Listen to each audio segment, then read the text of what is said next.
नमस्कार, मैं हूं मनोज मुंतशिर। गौरवशाली गुजरात की इस धरती को मेरा प्रणाम और आप सबका अभिनंदन। आज मैं आप सबको एक कहानी सुनाने आया हूं, एक ऐसे कर्मवीर की कहानी जो गुजरात की इसी धरती पर जन्मा, इसी मिट्टी में लौटकर बड़ा हुआ और एक दिन पूरे भारतवर्ष का अभिमान बनकर विश्व मंच पर खड़ा हुआ। इत्तेफाक अपनी जगह, खुशकिस्मती अपनी जगह, खुद बनाता है जहां में आदमी अपनी जगह। ये कहानी अपने दम पर युग पुरुष बनने की कहानी है।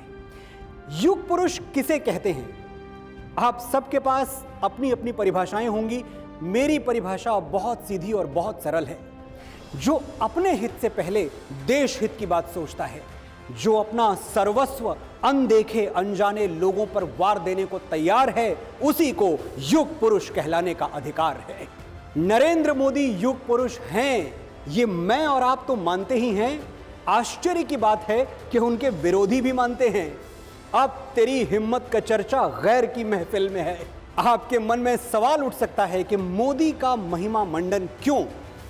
तो जवाब यह है कि महिमा मंडन क्यों नहीं?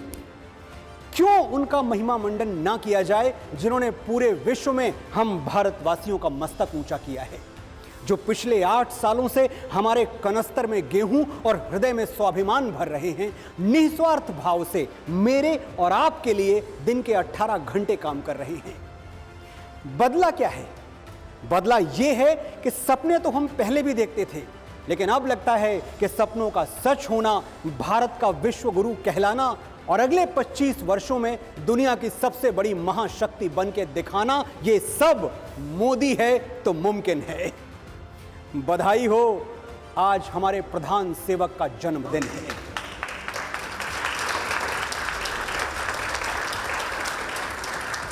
नरेंद्र मोदी राष्ट्र नायक हैं, लेकिन किसी भी नायक की कथा तब तक अधूरी है जब तक हम उस कहानी के बड़े किरदारों से नहीं मिलते।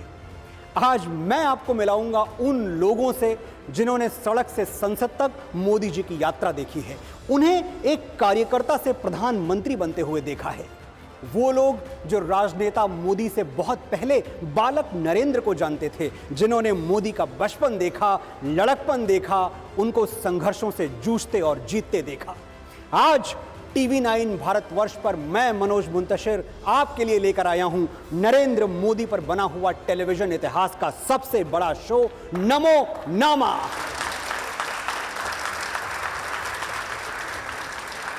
प्रधानमंत्री नरेंद्र मोदी का राजनीतिक संघर्ष कैसा था? शुरुआती दौर में जो लोग उनके साथ रहते थे वो कौन थे? वडनगर में उनके बचपन के दोस्त कौन थे? और क्या वो बचपन में शरारतें किया करते थे, या फिर उनका बचपन मेरे और आपके बचपन से थोड़ा अलग था? बहुत सी कहानियों के किरदार आज हमारे साथ हैं, लेकिन शुरुआत उनसे करते हैं। देश का प्रधानमंत्री साल के एक खास दिन जिनका बेसब्री से इंतजार करता है, वो भी पिछले 28 सालों से। पहली है ये, जिनके साथ श्री नरेंद्र मोदी भावुक भी होते हैं और खुल के हंसते भी हैं, अपने मन की बात भी करते हैं, सुख दुख भी बांटते हैं, जिनकी रक्षा की सौगंध प्रधानमंत्री की कलाई में रेशम की डोरी से बंधी है। स्वागत करते हैं प्रधानमंत्री नरेंद्र मोदी की मुंह बोली बहन का, कमर मोहसिन शेख जी।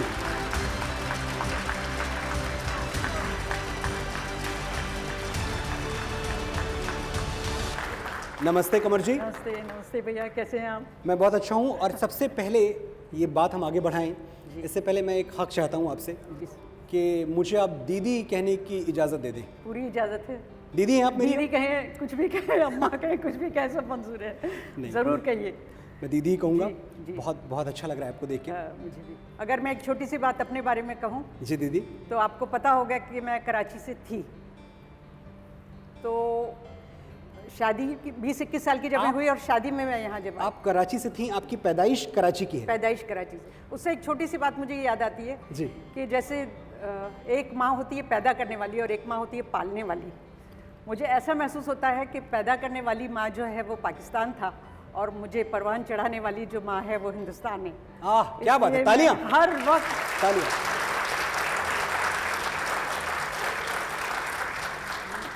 मुझे हर वक्त ये महसूस होता है कि यहाँ आके जो मुझे प्यार मिला है जी।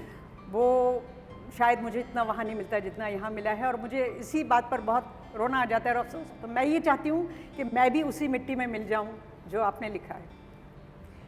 आप उस मिट्टी की बेटी हैं और ये तो आप जानती हैं कि ये देश बहुत प्यार करता है आपको। जी हाँ, बिल्कुल जानती हूँ मैं। अच्छा, एक बात बताएं, ये कराची का कनेक्शन क्या है? मतलब आपका जन्म कराची में हुआ? मेरा जन्म कराची में हुआ जी। और शादी जब मेरी हुई तो मैं 20-21 साल की थी जब हिंदुस्तान आई थी। आज मुझे हिंदुस्तान में आए हुए 42 ईयर्स हो गए। 42 साल हो गए। जी, जितना मैं वहाँ नहीं रही जितना यहाँ हो गई। मैं पक्की हिंदुस्तानी हूँ। दीदी, मुझे एक बात बताएं, आपकी पहली मुलाकात मोदी जी से कहाँ हुई? जब हम लोग इंडिया आए और आने के बाद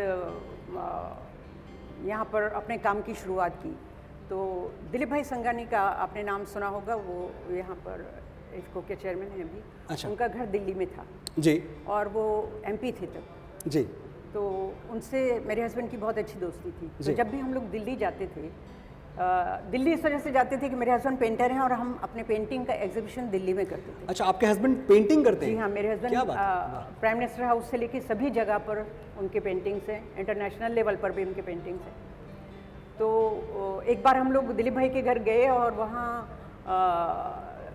सुबह से शाम तक हम रहे, लेकिन रात को मोदी जी आए। दिलीप भाई के घर में आए? जी हाँ, वो वहीं ठहरते थे वो। हम अच्छा। तो उस दिन गए थे, तो दिलीप भाई ने कहा कि आप यहाँ रुक सकते हैं, मेरे यहाँ जगह है। ये कौन से साल की बात होगी? वो एमपी थे उस साल, तकरीबन 30 साल तो होंगे, 25 से 30 साल। बहुत पुरानी 30 बात साल, है। हाँ जी। वाह। इतने जी। और उस वक्त नरेंद्र भाई कार्यकर्ता थे। जी। लेकिन आपको मैं ये बताना चाहती हूँ कि मैं उस दौरान इतने सारे लोगों को मिली थी। जी। लेकिन जब दिलीप भाई ने मिलवाया मोदी जी से, जी। उस वक्त उन्होंने उनके सामने देखना, उनकी आंखों में देखना भी यानी बहुत बड़ी बात है। ऐसा लगता है कि कुछ खास शख्सियत के मालिक हैं। ये तब की बात कर रही हैं आप? जी, मैं तब की बात कर रही हूँ। ना उनका बहुत नाम था, ना शोहरत थी, जी ना हाँ, लोग जानते थे। जब वो आरएसएस के कार्यकर्ता थे उस वक्त। तो जैसे ही उन्होंने बताया कि ये मोदी जी हैं और ऐसे उनके बारे में जो तो बताया। कैसे मिलाया? क्या बोल के बुलाया मिलाया? ये नरेंद्र मोदी जी हैं, ये मोदी जी हैं? उस वक्त तो इतना ज़्यादा मतलब कोई उनका ओहदा ऐसा नहीं था। शायद वो महामंत्री होंगे शायद, मेरे ख्याल से शायद उस वक्त। अच्छा। तब की बात है, मुझे ये याद पड़ता है। तो उस वक्त उन्होंने जब मिलाया तो उन्होंने ऐसे सामने देख के बोला, दिलीप भाई ने बोला कि मोहसिन शेख हैं और ये इनकी वाइफ है कमल जी। तो उन्होंने उस वक्त देखकर कहा, कैसी है बहन? पहली बार उन्होंने जब कहा, मेरा कोई भाई बहन नहीं है, मेरे फादर नहीं थे, मेरी सिर्फ मम्मी और मैं थे।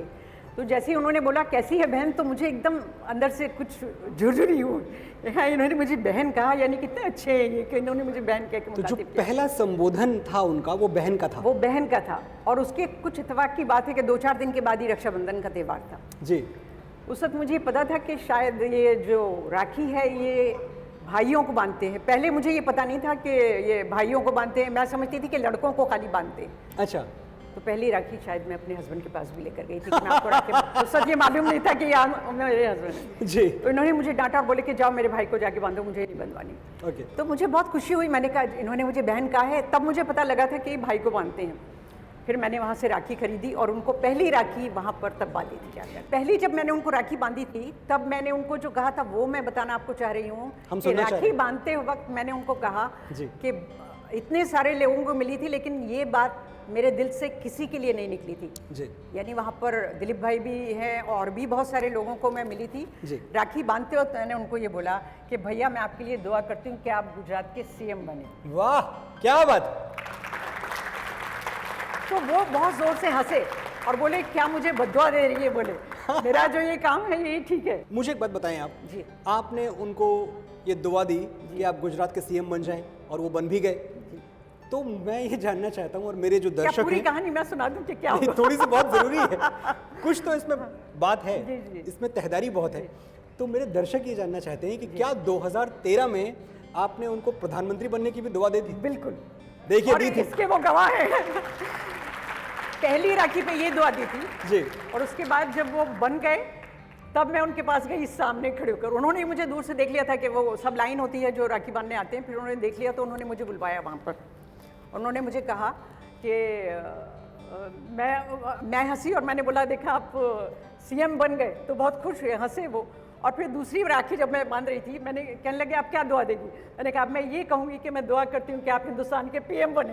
तो फिर वहाँ से जोर से वो फोटो भी है मेरे पास उनका हंसता दीदी हुआ। जी 2024 आने वाला है, हाँ। मैं चाहता हूँ 2024 की दुआ आज आप इस मंच पे दे दें। इंशाल्लाह वो फिर से आएंगे और फिर से इसी तरीके से काम करेंगे और हम सबकी दुआएं उनके साथ में हैं। क्या बात, जरूर आएंगे, जरूर आएंगे। बहुत बहुत आभार आपका, आप यहाँ आई। इतनी बातें मैं आपसे कर सकता हूँ कि पूरी शाम पूरी रात निकल जाए। ये तो आप जानती हैं कि ये उत्सव के जो मौके हैं ये आपके भाई हमें देते रहेंगे, जी जी बार बार देते रहेंगे। बिल्कुल बिल्कुल। तो अगली मुलाकात तक बहुत बहुत अभिवादन और आभार आपका जी।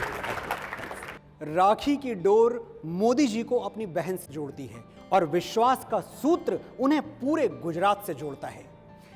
हमने प्रधानमंत्री नरेंद्र मोदी को कई बार भावुक होते हुए देखा है, खास तौर पर जब कच्छ में आए हुए भूकंप का जिक्र आता है। जब वो आपदा आई तो किसी को कुछ समझ में नहीं आ रहा था कि क्या किया जाए, लेकिन नरेंद्र मोदी को ठहरकर सोचने का होश नहीं था। वो नंगे पांव दौड़ पड़े उनकी ओर जिन्हें निस्वार्थ सेवा की जरूरत थी। वो लोग जो अपना सब कुछ खोकर भी ये आस लगाए हुए थे कि शायद आसमान से कोई देवदूत मदद के लिए आ जाए। देवदूत आया, लेकिन हवाओं में उड़ता हुआ नहीं, मोटरसाइकिल की पिछली सीट पर बैठा हुआ। उन दिनों जो मोदी जी के सारथी हुआ करते थे, जिनके हाथों में मोटरसाइकिल की स्टीयरिंग थी, आज वो हमारे बीच हैं। मैं स्वागत करता हूं श्री दिलीप देशमुख जी का।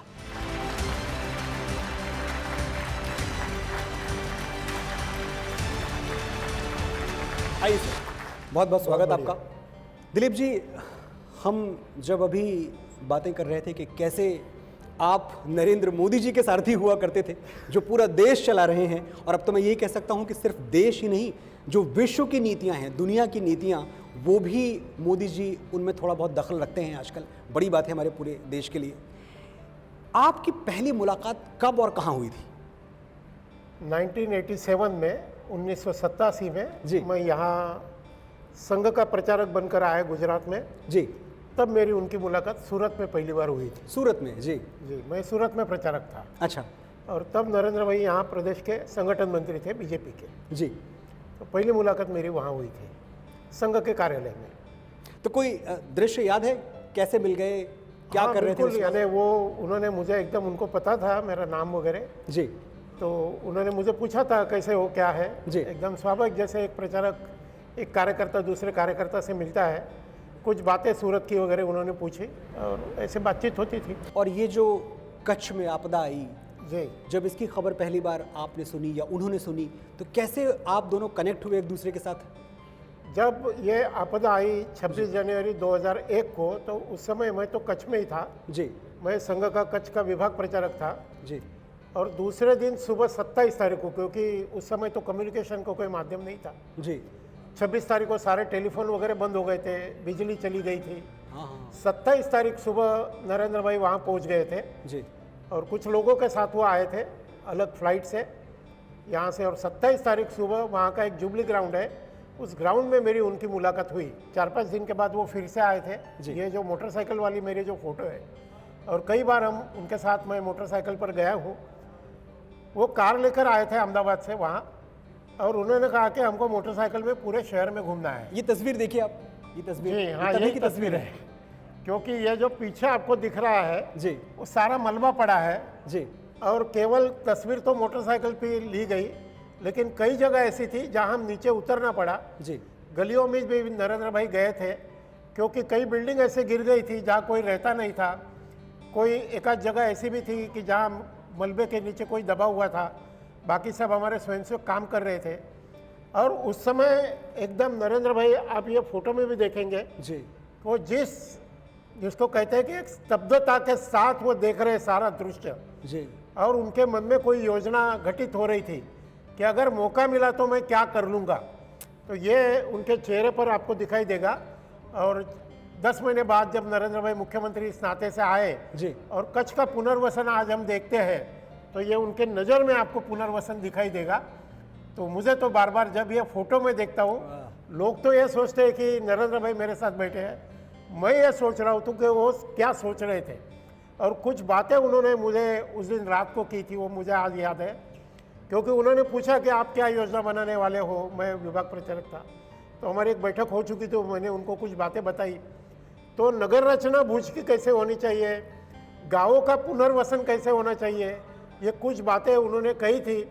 और आज अगर आप जाएंगे और जो जो नए गांव बने हैं कच्छ के, उस नए गांव में अगर आप जाएंगे तो एक गांव में नरेंद्र भाई का विजन आपको दिखाई दे देगा। ऐसी बातें। दिलीप जी, मैंने कुछ दिनों पहले एक फिल्म के संवाद और गीत लिखे थे, उसका नाम था भुज, भुज द प्राइड ऑफ इंडिया। तो उस फिल्म पे काम करने के दौरान मुझे थोड़ा बहुत मौका मिला कि मैं भुज पे और कच्छ पे रिसर्च करूं, और मुझे ताज्जुब हुआ कि जिस तरह से आज भुज और कच्छ अपने पैरों पे खड़ा है, जितनी खुशहाली है, जितनी रौनक है, जितनी रोशनी है, वहाँ लगता ही नहीं कि इतनी बड़ी त्रासदी से ये इलाका गुजरा है। यानी मुझे कई बार ये लगता है जी। जैसे हम हमारे प्राचीन कथाएं सुनते हैं, जैसे भगवान राम की कथा सुनते हैं, कृष्ण सुदामा की कथा सुनते हैं, तो मुझे कई बार ये तुलना करने का मन में होता है। कृष्ण सुदामा की जैसे कथा है, वैसे मेरे जैसे हजारों कार्यकर्ता की ये कथा है। हम सुदामा ऐसे हजारों कार्यकर्ता है, और हमारे लिए नरेंद्र भाई जो है वो भगवान कृष्ण है। वाह, क्या बात है। मुझे पूरा विश्वास है कि भगवान कृष्ण का जो उनका दिखाया हुआ रास्ता है उस पर आप भी चलते रहेंगे, मेरा देश भी चलता रहेगा, और आदरणीय मोदी जी भी चलते रहेंगे। बहुत बहुत आभार। आपने बुलाया, आपका भी धन्यवाद। बहुत धन्यवाद। धन्यवाद। आज नरेंद्र मोदी जी हमें बुलेट ट्रेन देने के लिए कमर कसे हुए हैं, लेकिन अपने शुरुआती दिनों का एक बहुत बड़ा हिस्सा उन्होंने मोटरसाइकिल और स्कूटर की बैक सीट पर गुजारा है। गांव गांव, गली गली, कभी संगठन के काम से तो कभी चुनाव प्रचार के लिए मोदी जी लगातार 2 व्हीलर यात्राएं करते रहे। आज हमारे साथ एक और मेहमान हैं जिन्होंने मोदी जी को स्कूटर पे जम के सैर करवाई है। राजनीति में नरेंद्र मोदी के शुरुआती दिनों के मित्र किशोर मकवाना जी।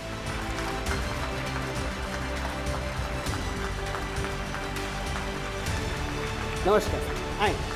कैसे हैं किशोर जी? बहुत बहुत आपका स्वागत टीवी 9 भारतवर्ष पर। यहाँ जो भी मेहमान आ रहे हैं, मैं उनसे बार बार एक ही सवाल पूछ रहा हूँ। मैं जानता हूँ सवाल रिपीटेटिव है, लेकिन उस सवाल में इतना मजा है कि पूछे बिना मैं रह नहीं पाता। तो सवाल आपसे भी वही है कि पहली बार किशोर मकवाना जी की मुलाकात नरेंद्र मोदी जी से कहाँ और कैसे हुई? यहाँ अहमदाबाद से 40 किलोमीटर दूर धौलका एक छोटा सा नगर है। धौलका जी, धौलका तालुका है सेंटर मुख्यतः। तो वहाँ पर मैं 12वीं कक्षा में पढ़ता था उस समय, और नरेंद्र भाई हमारे विभाग प्रचारक थे। अच्छा। संघ में 3 जिलों को मिलाकर एक विभाग बनता है, उसके वो विभाग प्रचारक थे संघ के। अच्छा। तो इस नाते वो वहाँ पर उनका प्रवास वगैरह रहता था। महीने में शायद 2-3 बार आते थे वो। एसटी जो स्टेट ट्रांसपोर्ट की बस है उसमें बैठ के वो वहाँ पर आते थे उस समय। अच्छा। ओ हाँ, नरेंद्र भाई तो वहाँ पर आते थे। तो उस समय मैं नया नया संघ की शाखा में जाता था, तो किसी ने कहा कि आज नरेंद्र भाई हमारे जो प्रचारक हैं उनका बौद्धिक है मकर संक्रांति उत्सव का। ओ तो पहली बार मैंने उनका मकर संक्रांति उत्सव पर उनका बौद्धिक सुना। तो ये बौद्धिक जो आपने बात की, मैं अपने दर्शकों को बता दूं कि बौद्धिक का मतलब आपने उनका भाषण सुना, भाषण उनका सुना, वक्तव्य प्रवचन सुना। हाँ। जी जी। बड़ी आत्मीयता से उन्होंने हमारा परिचय पूछा, क्या है, क्या पढ़ते हो। पहला परिचय वो था। बस उसी समय से हम उनके एकदम आत्मीय बन गए। हमारे वहाँ एक भिखा भाई थे जी, भिखा भाई चौहान जी, उनका एक स्कूटर था। अच्छा। तो नरेंद्र भाई अच्छा स्कूटर चलाते थे, तो उनके स्कूटर पे उनको जहाँ जहाँ जाना था संपर्क में, तो हम उनके पीछे बैठ जाते और जाते। तो इस प्रकार धौलका में कई बार उनके स्कूटर पे बैठ के हमने बहुत संपर्क वगैरह किया है। तो बात में तो काफ़ी हमारा मिलना जुलना होता रहा जी। कुछ बदला नहीं? कुछ नहीं बदला, आज भी नहीं बदला। मतलब जो संघ की व्यवस्था है, उसका इकोसिस्टम है, वो कुछ और है, पार्टी का इकोसिस्टम कुछ और है, लेकिन मोदी जी में कोई परिवर्तन नहीं कोई है। नहीं आया आज तक। आपको लगता है कुछ नहीं बदला? कुछ नहीं। अभी मैं जब पहली बार प्रधानमंत्री बने उसके बाद मैं मिलने के लिए गया जी, तो बस उनका वही लहका, वही आगता स्वागता, बस मैं तो वही हूँ।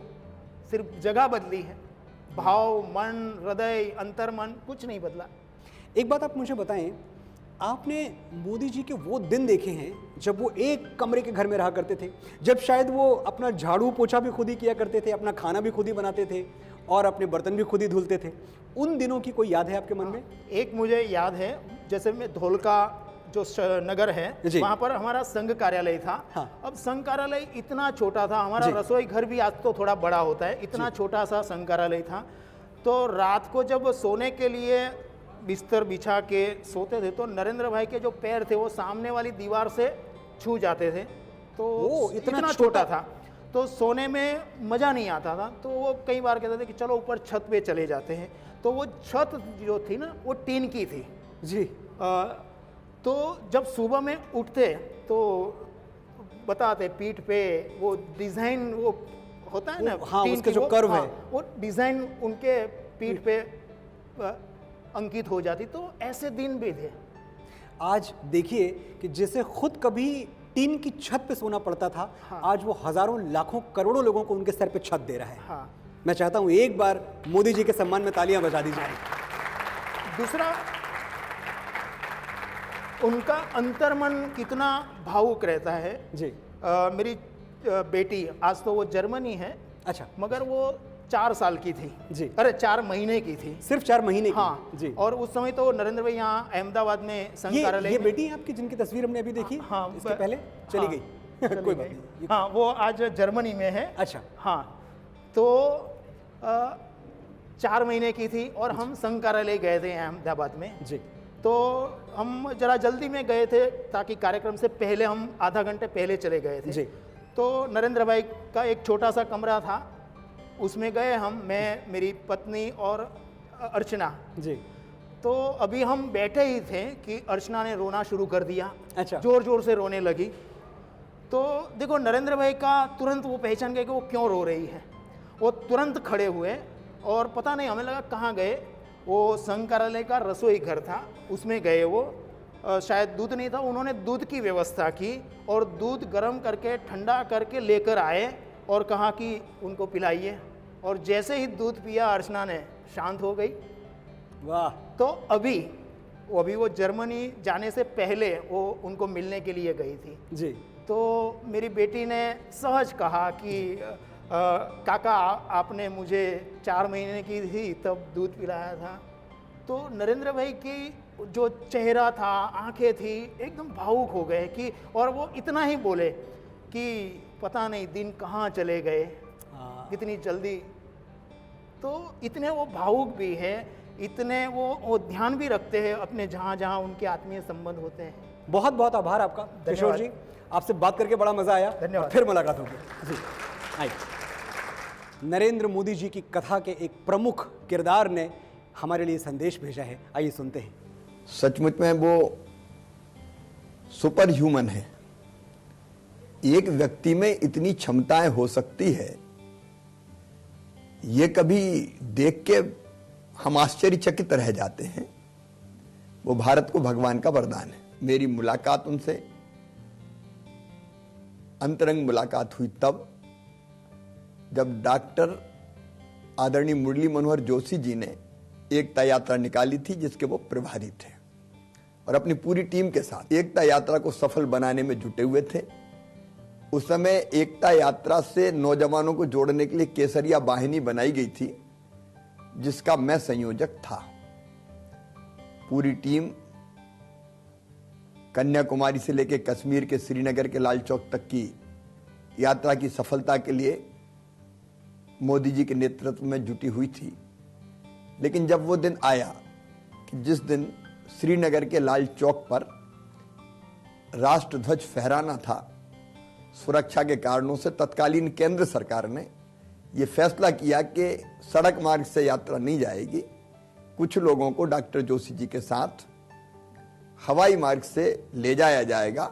अब जब बाकी लोग रोक दिए गए तो उसमें वो टीम भी थी जो मोदी जी के साथ दिन और रात यात्रा को सफल बनाने में जुटी हुई थी।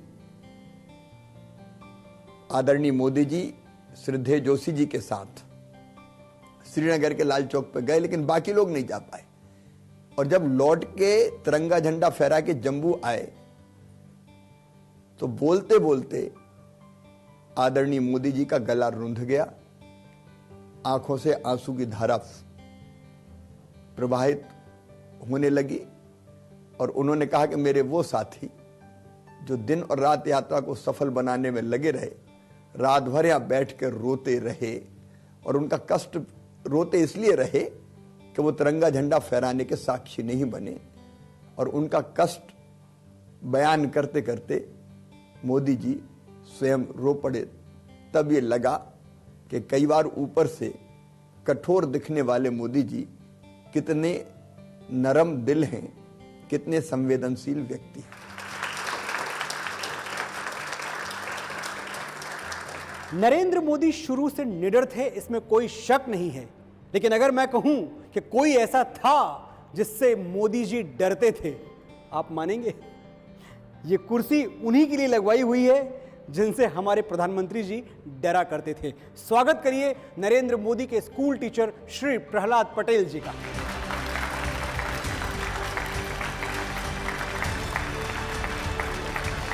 सर आए।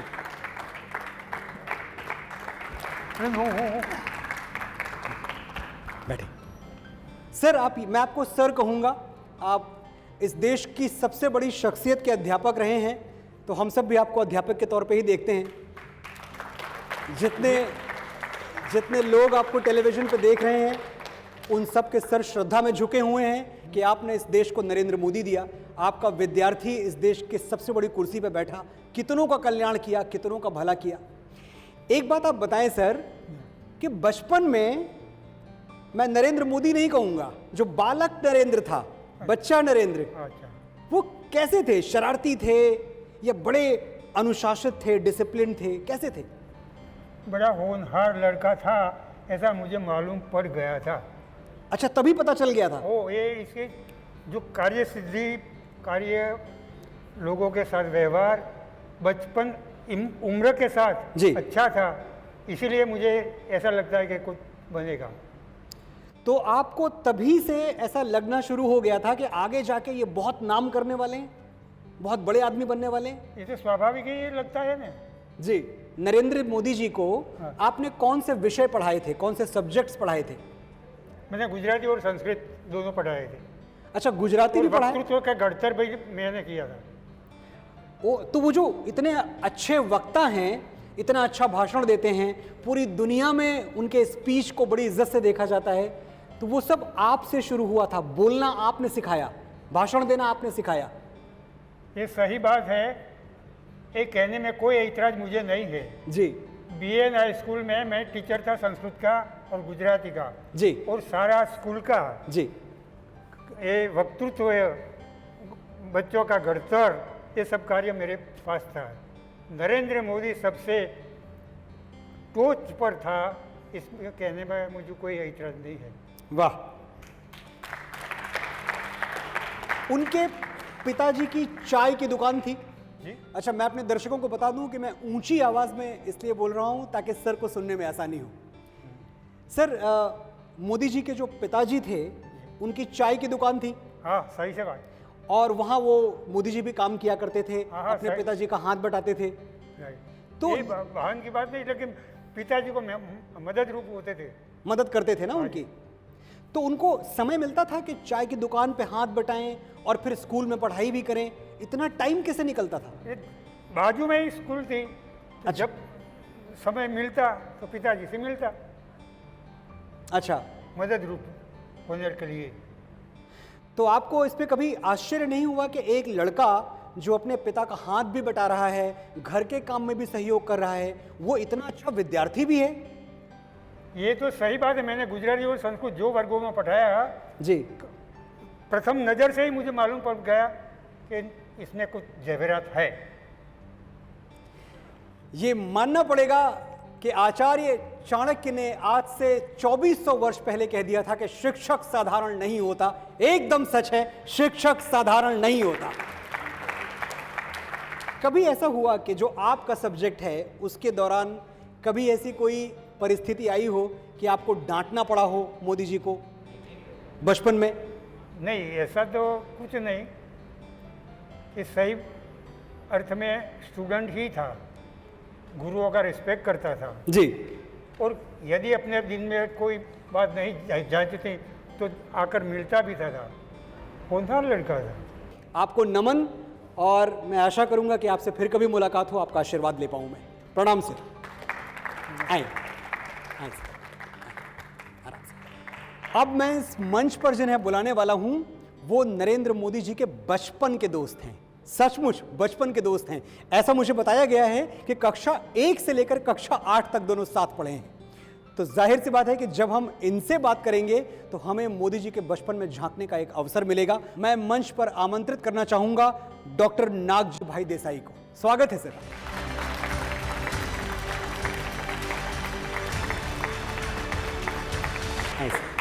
नमस्कार सर। नमस्कार नमस्कार डॉक्टर नागजी भाई, बहुत बहुत स्वागत आपका हमारे इस मंच पे। शुक्रिया। बहुत बड़ा दिन है, आपके मित्र का जन्मदिवस है, सारा उत्सव उसी के लिए है। टीवी 9 भारतवर्ष ने ये पूरी शाम सजा रखी है और मैं इस मंच पे बहुत देर से बोले चला जा रहा हूँ। अब एक ऐसा वक्त आ गया है कि मैं चुप हो जाऊं और आप बोलें, क्योंकि हम सबको और इस पूरे देश को ये जानना है कि बचपन के मोदी कैसे थे। मैं डॉक्टर नागजीभाई देसाई जी पूर्व प्रमुख वडोदरा नटरबाड़ीना और माननीय श्री नरेंद्र भाई जी 8 धोरण से 11 धोरण तक साथ में रहे, साथ में पढ़े और साथ में खेले। 8 धोरण से 11 धोरण ओल्ड एसएससी तक, पहली कक्षा से 11वीं कक्षा तक 11वीं आप कक्षा साथ में तक। रहे। वाह, बहुत लंबा साथ रहा बचपन का। और बचपन से ही माननीय श्री नरेंद्र भाई चपड़, चंचल और कुशल विद्यार्थी थे अच्छा, और उसको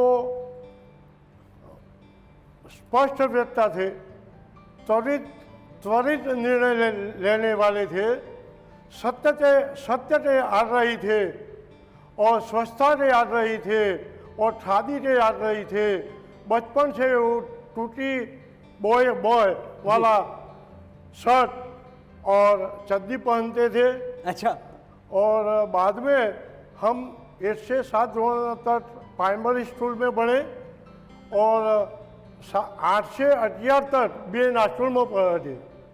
तो वो जो कपड़े पहनते थे वो स्वच्छ और सुंदर कपड़ों का उसको शौक था जी।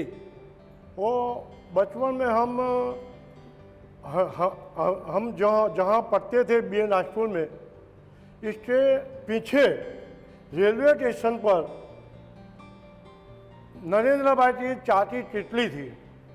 तो जब हम रिसेस में चाची तितली पे जाते थे और मैं और नरेंद्र भाई साथ में रेलवे के पैसेंजरों को चाय बेचते थे। हाँ, तो आप ये कह रहे हैं सर कि आपने नरेंद्र मोदी जी के साथ बचपन में चाय बेची है? हाँ, बेची है। क्या बात है, ये सूचना नरेंद्र भाई के साथ में। वाह, नरेंद्र भाई ने मैंने साथ में ही चाय बेची है।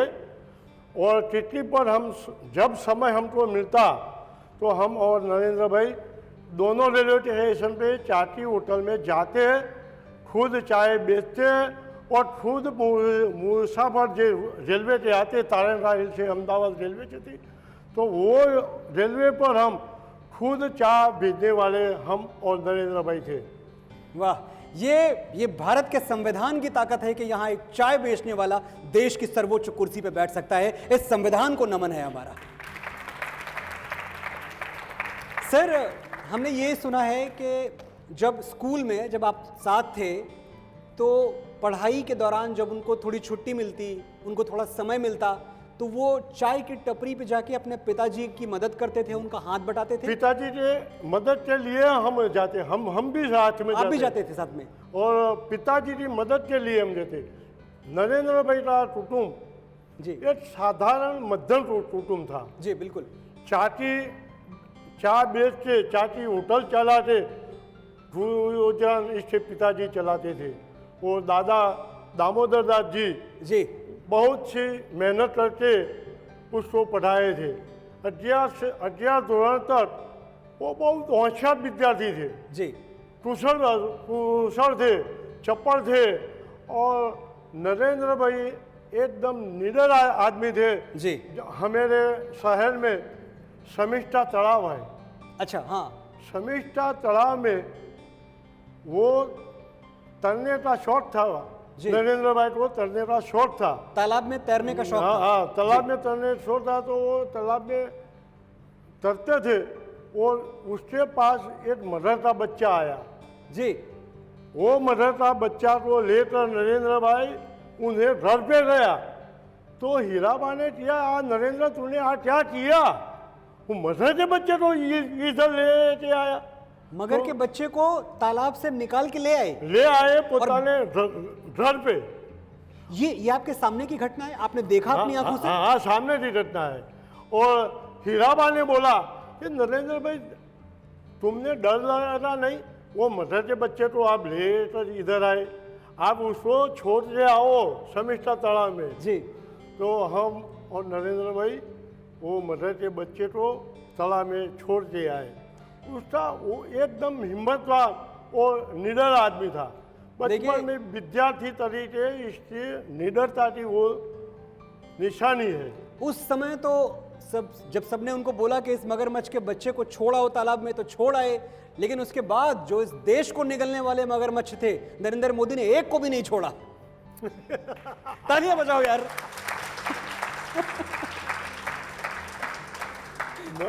मैं और नरेंद्र भाई जी। बीएन हॉस्टल में पढ़ते थे। अच्छा। 8वां दौर में। जी जी जी। और स्कूल तरफ से जी। भरथुआरी राजा का नाटक बजाने वाले थे। जी। तो वो आचार्य ने बोला कि नरेंद्र भाई को भरथुआरी का पात्र दो। भर्तहरि का? ओ, भरथुआरी का पात्र दो। मुनि भर्तहरि। हाँ, तो नरेंद्र भाई ने भर्तृहरि का पात्र लिया और ऐसा नाटक बजवाया जैसे भर्तृहरि ने संसार का त्याग किया, ऐसा ही त्याग नरेंद्र मोदी ने किया। भर्तृहरि का पात्र इसलिए पसंद किया, वो अभी भी राजा है, देश का राजा है। भर्तृहरि जैसा बिन सन्यासी आदमी है और उससे संसार का त्याग कर दिया। क्या बात है, क्या बात है। नागजी भाई बहुत बहुत शुक्रिया, बहुत आभार आपका यहाँ आने के लिए, और मैं ये प्रार्थना करूँगा कि आपकी मित्रता ऐसे ही सलामत रहे, आपकी दोस्ती बनी रहे, और हम फिर कभी अगर अवसर हुआ तो आपसे मुलाकात होगी। शुक्रिया। प्रणाम सर। Thank you sir. हमें एक और संदेश प्राप्त हुआ है उनसे जिनका मोदी जी की जीवन यात्रा में बहुत बड़ा योगदान है। आइए सुनते हैं। प्रधानमंत्री मोदी जी सदैव और सजीव संपर्क में रहते हैं कार्यकर्ताओं के साथ, और उनके ऑफिस में इसकी भरपूर व्यवस्था है, और हर चीज़ को रिस्पॉन्ड करना उनके ऑफिस और उनके द्वारा किया जाता है। प्रधानमंत्री जी का सजीव संपर्क के बारे में अगर मैं बात करूं, तो कोई भी उनका दौरा होता है तो उसके पहले वो हमेशा पार्टी को बताते हैं कि मैं वहाँ जाने वाला हूँ, और वहाँ पर पार्टी की दृष्टि से मेरा क्या उपयोग हो सकता है। कार्यकर्ताओं से मिलने के लिए इच्छा व्यक्त करते हैं, ज़्यादा से ज़्यादा कार्यकर्ताओं से मिल सकें। कौन हेलीकॉप्टर से उतर कर के उस समय कुछ लोगों से मुलाकात हो जाए, कुछ से मंच के पास मुलाकात हो जाए, कुछ के साथ और कहीं मुलाकात हो जाए, फिर अलग से बैठ कर के भी बातचीत करते हैं। ये उनका कार्यकर्ता के प्रति जो समर्पण है वह प्रतिलक्षित करता है। सेवा पखवाड़ा सही ढंग से करोड़ों कार्यकर्ता अच्छे से मनाएं और समाज की सेवा करें, यही उनके लिए जन्मदिन मनाना सबसे उत्तम रहेगा।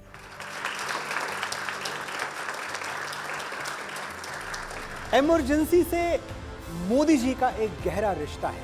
नरेंद्र मोदी का नाम तो आज खैर पूरी दुनिया जानती है, लेकिन उनका एक नाम और भी है जिसे बहुत बहुत ही कम लोग जानते हैं, बटुक भाई। हम सब एक व्हीकल में थे और नरेंद्र भाई हमारे आगे 2 व्हीलर्स पर थे। अच्छा, वो चला रहे थे? हाँ, खुद चला रहे थे, अकेले थे जी। मालूम नहीं था कि सामने से all of a sudden police आएगी। ओ, सामने पुलिस, बीच में नरेंद्र भाई और पीछे हम सब। ये पुलिस को देख करके नरेंद्र भाई ने वो सिग्नल बताई कि मैं राइट को जाता हूँ और फिर लेफ्ट को आप जाना है। जी।